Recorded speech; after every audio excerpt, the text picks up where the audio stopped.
When Eric Sutton, my charming CEO husband, found out I handed a $1 million project to his assistant Vivian Cheney, he figured his 3 months of radio silence had finally broken me. Suddenly he's all, let's go to Iceland for our honeymoon. Vivian heard and threw a fit, threatened to quit. Classic. Eric, who treated her like royalty, freaked out. After 3 days of begging, he bailed on the trip, said it was for work, then handed her my ticket. Later, he shrugged it off. Romance is petty. Work comes first. You're my wife. You get it, right? Right. I just stared at Vivian's new post. A couple selfie, cheek to cheek, hands shaped like a heart.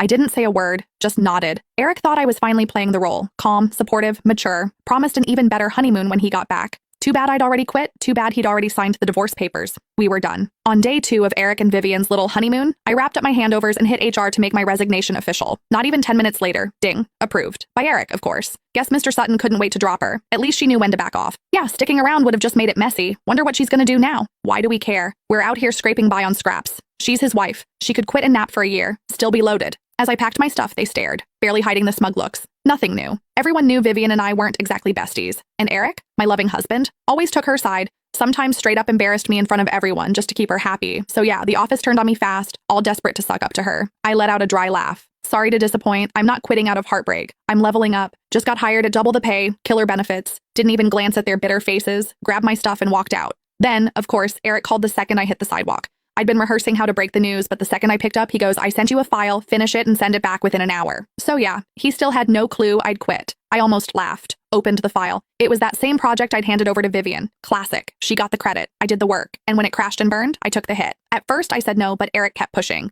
When I didn't cave, he hit me with his favorite move, silence. Days of it. Even before we got married, my parents drilled it in. Relationships need compromise. I didn't want us to fall apart, so I gave in. Over and over. Thought maybe someday he'd get it. See everything I'd done for him. But this time, just to boost Vivian, he picked a fight and iced me out for 3 whole months. Even when I was in the hospital with a 104 fever, he wouldn't glance my way. All he cared about was ripping that $1 million project I spent a month landing right out of my hands. That's when I finally checked out for real. I'm not at the office, I said, cool as ever. Not at the office? Eric's voice dropped 10 degrees. It's work hours, Haley Henderson. You do realize leaving your post means losing a full day's pay, right? Company policy. I know, but I was just about to say I'd resigned when Vivian's voice slid in, all soft and fake sweet. Eric, if Haley doesn't want to, don't push her. I can handle it. Eric turned syrupy in a blink. A total 180 from how he'd just snapped at me. No, you were up late last night. You should rest today. Vivian tried to play humble. I'm not tired, but Eric shut her down. I'm the boss. If I say rest, you rest. You gonna disobey me now? Vivian giggled. I just feel bad for Haley. It's a lot for her. Eric snorted. You think she works harder than you? You're out there locking down contracts. She's at the office doing nothing. And don't forget, she's my wife, part owner. It's literally her job to step up. Just like that, everything I'd done, wiped away with a shrug. No anger, no jealousy, no heartbreak. Just numb. I'd been through it too many times.